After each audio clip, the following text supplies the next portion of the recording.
માના મંદિરમાં આપણે પ્રવેશ કરી અને જેવા જે સુંદર મજાનો મંડપ છે, મંડપની નીચે જઈને ઊભા રહીએ અને જ્યારે માના ગર્ભગૃહ તરફ દ્રષ્ટિ કરીએ છીએ ત્યારે ગર્ભગૃહની અંદર એ બંને દીપકોના પ્રકાશમાં, દીવાના પ્રકાશની અંદર એ ગોખમાં બેઠેલી માં અંબા કેવી છે, કેવી લાગે છે, એના દર્શન કરીએ.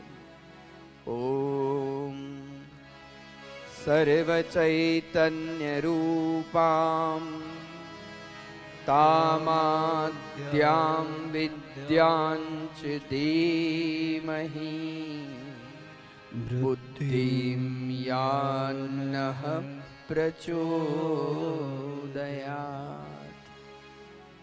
શ્રીમદ દેવી ભાગવતનો પ્રારંભ ગાયત્રી મંત્રથી થાય છે. શ્રીમદ ભાગવતનો પ્રારંભ પણ ગાયત્રી મંત્રથી થાય છે અને શ્રીમદ દેવી ભાગવતનો પ્રારંભ પણ ગાયત્રી મંત્રથી થાય છે. આપણા શાસ્ત્રમાં કહ્યું છે કે જે મંત્રની અંદર ધીમહિ શબ્દ આવે તે બધા જ મંત્રોને ગાયત્રી મંત્ર કહેવામાં આવે છે. જેમાં ધીમહિ આવે, ગાયત્રી મંત્ર આપણે બોલીએ તેમાં શું આવે છે? ઓમ ભૂર્ભુવઃ સ્વઃ તત્સવિતુર્વરેણ્યં ભર્ગો દેવસ્ય ધીમહિ ધિયો યો નઃ પ્રચોદયાત. ધીમહિ શબ્દ આવ્યો ને. ઓમ વક્રતુંડાય ભગવાન एकदन्ताय वक्रतुण्डाय गौरीतनयाय धीमहि गजेशानाय बालचन्द्राय श्रीगणेशाय धीमहि एकदन्ताय विद्महे वक्रतुण्डाय धीमहि तन्नो दन्ति प्रचोदयात्. ત્યાં આગળ પણ ધીમ શબ્દ આવ્યો. ગણપતિ દાદાનો ગાયત્રી મંત્ર થયો. નારાયણાય વિદ્મહે વાસુદેવાય ધીમહિ તન્નો વિષ્ણુઃ પ્રચોદયાત. એ વિષ્ણુ ભગવાનનો ગાયત્રી મંત્ર થયો. ભાસ્કરાય વિદ્મહે મહાદ્યુતિકરાય ધીમહિ તન્નો આદિત્ય પ્રચોદયાત. એ સૂર્યનારાયણનો ગાયત્રી મંત્ર થયો. જે જે મંત્રની અંદર ધીમહિ શબ્દ આવે બધાને ગાયત્રી મંત્ર કહેવાય છે. શ્રીમદ ભાગવતનો પ્રારંભ પણ ગાયત્રી મંત્રથી થયો છે. શ્રીમદ દેવી ભાગવતનો પ્રારંભ પણ ગાયત્રી મંત્રથી થાય છે. જે સર્વ ચૈતન્ય સ્વરૂપા આદિ શક્તિ તથા બ્રહ્મ વિદ્યા સ્વરૂપિણી ભગવતી જગદંબા છે તેનું અમે ધ્યાન ધરીએ છીએ. એ માં શું કરે? અમારી બુદ્ધિને પ્રેરણા આપે, અમારી બુદ્ધિમાં પ્રકાશ કરે. જ્યાં સુધી માં આપણી બુદ્ધિમાં પ્રકાશ નહીં કરે ત્યાં સુધી આપણે અજવાળું નહીં થાય ત્યાં સુધી દર્શન કેવી રીતે થશે? એટલે પહેલા તો માને પ્રાર્થના કરીએ કે માં તું અમારી બુદ્ધિની અંદર અજવાળા કર, પ્રકાશ કર, કે જેથી અમે તારા સ્વરૂપની ઝાંખી કરી શકીએ, અમે તને જોઈ શકીએ. પ્રારંભ ગાયત્રી મંત્રથી થયો છે અને શ્રીમદ દેવી ભાગવતના 12મો સ્કંદ એ આખો જ માં ભગવતી ગાયત્રીનો જ મહિમા વર્ણવે છે. પ્રારંભમાં આવે એને ઉપક્રમ કહેવાય, અંતમાં આવે એને ઉપસંહાર કહેવાય અને વચ્ચે એને વિષય વસ્તુ કહેવાય. તો શ્રીમદ ભાગવતનો વિષય, મુખ્ય વિષય એ જ છે કે આપણી બુદ્ધિમાં અજવાળું કરવું, પ્રકાશ કરવો. એ બ્રહ્મ વિદ્યા જેને કહીએ છીએ એની સાથે આપણી ઓળખ કરાવી, આપણું મિલન કરાવવું. એ શક્તિથી આપણને પરિચિત કરવા. કારણ જો શક્તિ વગર કોઈને ન ચાલે.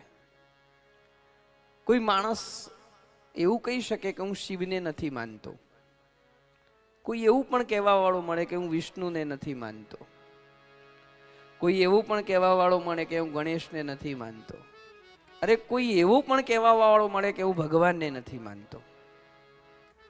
નાસ્તિક હોય એમ કહી શકે કે હું ભગવાનને નથી માનતો, પણ કોઈ એવું ન કહી શકે કે હું શક્તિને નથી માનતો. કોઈ એવી દલીલ ના પેશ કરી શકે કે હું શક્તિને નથી માનતો, કારણ કે શક્તિને તો બધાએ માનવા પડે. શક્તિની જરૂર તો બધાને પડે ને.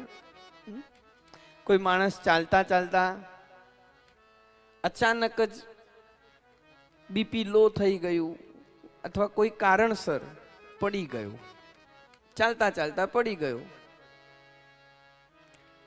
અને એને ઊભો કરવાની કોશિશ કરીએ છીએ, અને એ જ્યારે ઊભો થવા ઈચ્છે છે ત્યારે એમ કહે છે કે મારા શરીરમાંથી શિવ જતા રહ્યા એટલે ઊભો નથી થઈ શકતો, મારા શરીરમાંથી વિષ્ણુ જતા રહ્યા એટલે ઊભો નથી થઈ શકતો, મારા શરીરમાંથી ગણેશ જતા રહે એટલે ઊભો નથી થઈ શકતો. તુરંત શું કહેશે? મારા શરીરમાં શક્તિ નથી રહી, શક્તિ ચાલી ગઈ છે એટલે ઊભો થઈ શકતો નથી. એટલે શક્તિને તો બધાએ માનવી પડે, એના સિવાય છૂટકો નથી. શક્તિની આરાધના બધાએ કરે છે અને કરવી જ પડે, એનો સ્વીકાર બધાએ કરવો પડે છે. અને સંપૂર્ણ જગતમાં મેં કહ્યું ને, એ જ શક્તિ ફેલાયેલી છે. જુઓ, આકાશની અંદર એ વ્યાપિનીના રૂપમાં છે, વાયુની અંદર એ વાહિનીના રૂપમાં છે, અગ્નિની અંદર એ દાહિનીના રૂપમાં છે. વ્યાપિનીના રૂપમાં છે એટલે આકાશ ફેલાયેલું છે, વાહિનીના રૂપમાં છે એટલે વાયુ એક જગ્યાએથી બીજી જગ્યાએ વહન કરે છે, દાહિનીના રૂપમાં છે એટલે અગ્નિ બાળે છે, જળની અંદર આપ્યાયનીના રૂપમાં છે, તેથી આપણી તૃષાને તૃપ્ત કરે છે. આપ્યાયનીના રૂપમાં જળમાં રહેલી તે શક્તિ છે. પૃથ્વીની અંદર ધારિણીના રૂપમાં છે, તેથી પૃથ્વીને ધારણ કરીને ઊભી છે. સૂર્યની અંદર પ્રકાશિકાના રૂપમાં છે, ચંદ્રની અંદર શીતળતાના રૂપમાં છે, પુષ્પની અંદર સુવાસિનીના રૂપમાં છે. આંખમાં રૂપાકર્ષિણી શક્તિના રૂપમાં છે એટલે આપણે જોઈ શકીએ છીએ. કાનની અંદર શબ્દાકર્ષિણી શક્તિના રૂપમાં છે એટલે સાંભળી શકીએ છીએ.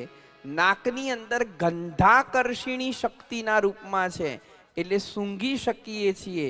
જીભની અંદર રસાકર્ષિણી શક્તિના રૂપમાં છે એટલે જીભ રસ લઈ શકે છે. અને ચામડીની અંદર સ્પર્શાકર્ષિણીના રૂપમાં છે એટલે સ્પર્શની અનુભૂતિ થાય છે. એના સિવાય બીજું કંઈ છે જ નહીં વાલા. એક સ્થાન એવું તમે ન બતાવી શકો કે જેની અંદર એ શક્તિ નથી. પંચ મહાભૂત પ્રધાન રૂપમાં જ એમાં એ છે. હવે આખી સૃષ્ટિ એનું રો મટીરિયલ પંચ મહાભૂત જ છે કે જેમાંથી આ જગત બન્યું છે. અને શક્તિ અને શક્તિમાનને તમે અલગ ના કરી શકો. દૂધ અને દૂધની સફેદી કોઈ અલગ કરી શકે? ન કરી શકે. અગ્નિ અને અગ્નિની દાહકતા એને કોઈ અલગ કરી શકે? ન કરી શકે. એમ શક્તિને ને શક્તિમાનને અલગ ન કરી શકાય. એ જ શક્તિ સર્વત્ર વ્યાપ્ત થયેલી છે. તિમિર હરણ શશી સૂર તે તારો ધોખોમાં અમી અગ્નિ ભરપૂર થઈ શોખો પોખોમાં. તિમિર હરણ શશી સૂર તે તારો ધોખોમાં અમી અગ્નિ ભરપૂર થઈ શોખો પોખોમાં. આજ મુને આનંદ વાદ્યો અતિ ગણોમાં ગાવા ગરબા છંદ બહુચર માત તણોમાં. હે માં, અંધકારને નાશ કરનાર અને રસકસનું પોષણ અને શોષણ કરનાર શીતળ ચંદ્ર તથા અગ્નિની જ્વાળાથી ભરપૂર સૂર્ય એ બધી તારી માયા છે. એ વ્યાપ્ત થયેલી છે. એટલે એને શું કહેવામાં આવે છે? પ્રકૃતિ કહેવામાં આવે છે. માને શું કહેવામાં આવે છે? પ્રકૃતિ. શિવ પુરાણમાં આપણે સાંભળ્યું હતું કે ભગવાન શિવજીએ જ્યારે એમ કહ્યું કે મારે લગ્ન નથી કરવા, સ્ત્રી છે ને એ બાધક છે, પ્રકૃતિ એ બાધક છે. બહુ ડાઈ ડાઈ વાતો શિવજી કરતા હતા ને. શિવ પુરાણ સાંભળ્યું હશે તો યાદ હશે. એટલે પછી માએ એટલું જ કહ્યું કે તમે એમ કહો છો કે પ્રકૃતિ બાધક છે, પ્રકૃતિ છે ને ત્યારે અહીંયા બેઠા છો, પ્રકૃતિની જરૂર ના હોય તો અહીંયા બેસી કેવી રીતે શકો? આ બોલો છો ને પણ પ્રકૃતિના કારણે બોલો છો, હરો ફરો છો ને પણ પ્રકૃતિના કારણે ફરો છો. પ્રકૃતિની જરૂર નથી એમ ના કહો. તમે આખી પ્રકૃતિમાં ગળાઈ ગયા છો, પ્રકૃતિ તમને ગળીને બેસી ગઈ છે. એટલે તમે એમ કહો છો કે હું આનાથી અલગ રહી શકું? તમારી ક્ષમતા નથી, તમારી તાકાત નથી કે તમે એનાથી અલગ થઈ શકો. એ પ્રકૃતિના રૂપમાં માં ભગવતી આદ્ય શક્તિ છે. પ્રનો અર્થ થાય છે સર્વોત્કૃત. પ્ર અને કૃતિ એટલે સર્જન. પ્રકૃતિ શબ્દ છે ને, પ્રને અલગ કરો. પ્રનો અર્થ થાય છે સર્વોત્કૃષ્ટ, સારામાં સારું. અને કૃતિનો અર્થ થાય છે સર્જન, શ્રેષ્ઠમાં શ્રેષ્ઠ સર્જન. એનું નામ છે પ્રકૃતિ. પ્ર એ સત્વગુણનો વાચક છે, કૃ એ રજોગુણનો વાચક છે, અને તિ એ તમોગુણનો વાચક છે. આમ સત્વગુણ, રજોગુણ અને તમોગુણ, આ 3 ગુણ ભેગા થાય એટલે પ્રકૃતિ કહેવામાં આવે છે. પ્રકૃતિના કેટલા ગુણો? 3 ગુણો. સત્વગુણ, રજોગુણ, તમોગુણ.